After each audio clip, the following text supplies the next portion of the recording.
Hello and welcome to the Business Spotlight interview series. I'm your host, Bear McDonald, and I'm joined today by Rafaela Andrade, founder and CEO of Myomar Molecular. Thank you so much for joining us today. Would you like to kick things off with a little bit about who you are and what got you started on your journey? Hi, Barry. Thanks so much for the invitation. I'm happy to be here today. So my company was founded 3 years ago. We are developing a urine test to detect muscle wasting. The test will be the first in the market. It's a very unique technology and started here in Nova Scotia. The science behind the technology came from my postdoc fellowship at Dalhousie University, and I took this science from my postdoc and evolved the science from animal models to humans, and completely developed the technology at Myomar, and we are getting ready to go to market this fall, which is really exciting. Absolutely. So, what would you say is the biggest misconception you've come across that's quite common out there when you became a business owner? And what do you do to combat that common misconception? As a scientist, I think the biggest thing that I always hear is that scientists can be a business, they can be a business person too, but I actually proved everybody wrong on that because I have been very happy in my role as CEO and have learned so much about business in the past 3 years. I feel now that I'm more of a business person than a scientist, although I still do a lot of the science and I'm in the lab pretty much every day, figuring out things. But I became very passionate about the business side and how it's easy to navigate the business side and how people are open actually to help you when you show that you're excited about something. There's a lot of doors that can be open. Yeah, absolutely, especially in the biotech industry, because everyone needs everything that everyone's designing in that scenario. So I applaud you for that. So when you think about now, you're responsible for signing people's paychecks and having those employees and their successes and failures. What have been your biggest learnings in that area of having employees, and what do you care to share about that? Yeah, it's definitely very stressful, especially as a medical startup where we don't have revenue right away. So we depend on a lot of grant funding from the federal government and also provincial government. We have done funding raising from angel investors. Since we started Myomar, I was very cautious about hiring my staff and know that I would have enough runaway to pay them. So I think we grew the team slowly, but everybody that we hire along the way, they were able to do a lot of things in the startup world. Because to be honest, when you are hired to work in a startup, you have to come with the mentality that you are going to do everything.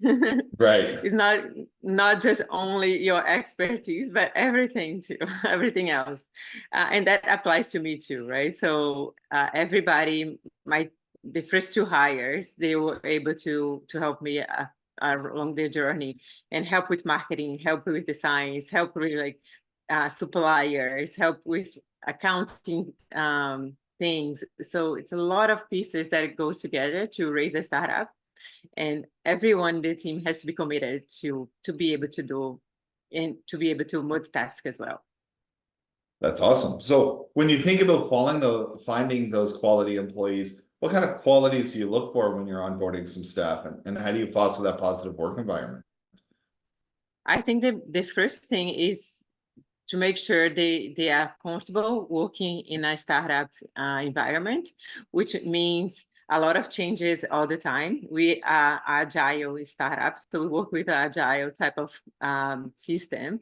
And every day we put different types of fires out. So it's you have to be flexible to work in that environment. You also have to be able to work with risk too, because we are very dependent on funding. We don't have sales yet, so everybody has to understand that there is a little bit of a risk to coming to work for a startup. But on the good side about this is that we all grow together. We are all excited about creating new things and then There is this collaboration piece in the startup world that I look for my employees to have, which is ability to work together and to collaborate to create different things. So if you walk into my lab today, the first word that you see, I bought like a sign, and the sign says create, because the lab is where we create different ideas, different products, and there is some kind of personalities that will fit in that in these particular roles. So that's what I look for my staff to have. Yeah. That's awesome.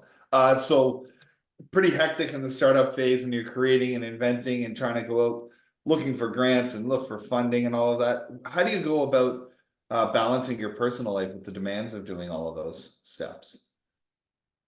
It's challenging. There's a funny story actually. So most of people don't know, but I have three little children, and they are 5, 7, and 9 years old.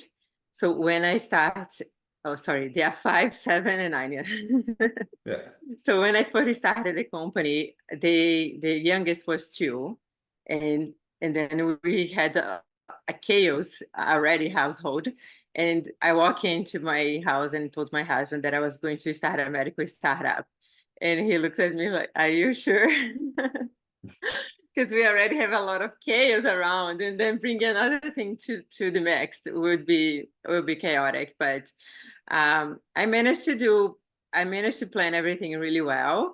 I don't have a lot of time to be procrastinating, I would say. So my time is pretty much, I need to do this one thing in 10 minutes, and that's what I have to do. In 10 minutes, I have to finish this because there is no Right. other time to do it.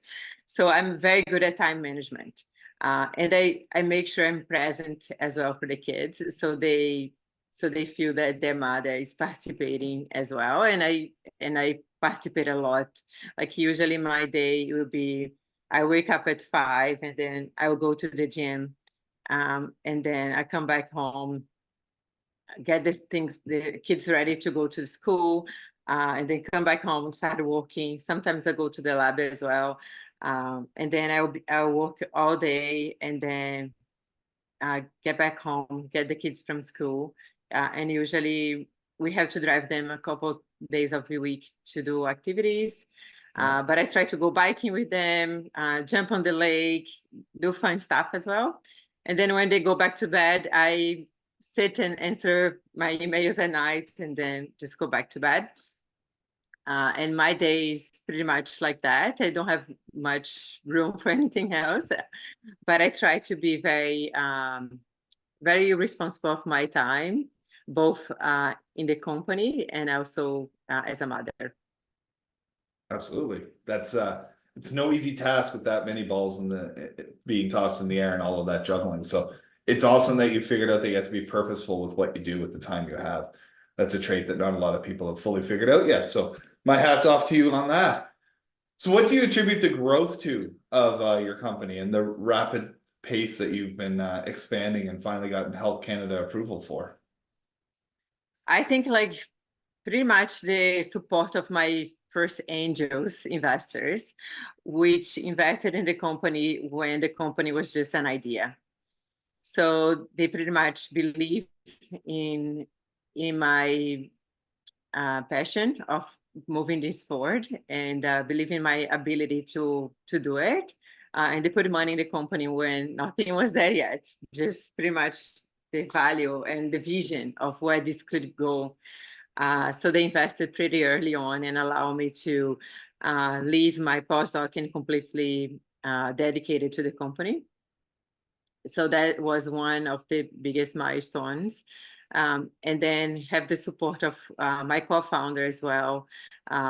In the early days, you are always very like, you don't know very well how this is going to pan out or not. And there's a lot of risks that we are taking at the first few months. So he also was a great support of what we were doing. That helped me as well. And also my staff, like I have like great staff that are able to accomplish a lot in a short period of time with very, very little money. So if you look into companies that are our size and doing things that we are doing too, they, like in the US, there's a lot of companies similar to ours that are developing diagnostic tools using blood, and they have specific biomarkers that they look for as well, not related to muscle, but other diseases. Those companies already raised like 20 to 30 million dollars, and they just had their products in the market like in 4 years. So we raised right now almost like 2 million, and we are putting a product in the market as well.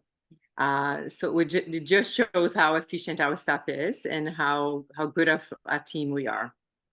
Absolutely. Well done. That's amazing. So when you think about, I mean, it's only been a short period of time, but if you were to do it all over again, what would you do differently the next time around? Next time around, this is a hard question because we are still like learning so much, but I would say next time around, I would be more. I think like that when I first switched from being a scientist to be a business person, I was pretty much a scientist in the beginning, and I couldn't sell the technology in a way that a business people was going to sell the technology. And that's mostly because a scientist needs to see proof that everything is working perfectly before you actually go and sell. And a business person has another perspective. They will sell the vision of the product, right? So I took a while to learn and to transition into that. And I think that's probably the only thing that I would change so far. Maybe in 4 years, things will change, but right now I think is that. Absolutely. And there's nothing wrong with that. Not wanting to change much is a good thing because it's all about learning and getting better and improving, right? Yeah. So that's a good way of doing it. So my last kind of question for you is, if someone's watching this series at home and has a great idea that's maybe a scientist or thinking about starting their own business, what's a good piece of advice that you have for them? Well, first look for people that can help you to develop that idea.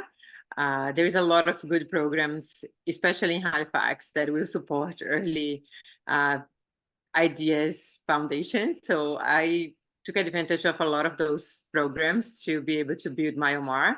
So for sure, like look for help and look for good mentors as well.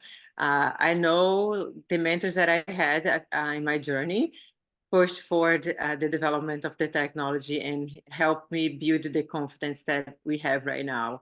And in 3 years, we are going to have a product in the market, which is so great. Since I started from probably like 2 months in, I had a mentor that joined the team, and he's still in the team, and he's very supportive of us. So I think find those people would push you forward as well. Absolutely. That's awesome. Well, Rafaela, thank you so much for your time today. That kind of wraps up our interview for today. And for everyone watching at home, I look forward to seeing you on our next episode. Sounds great. Thank you, Barrett. Thanks.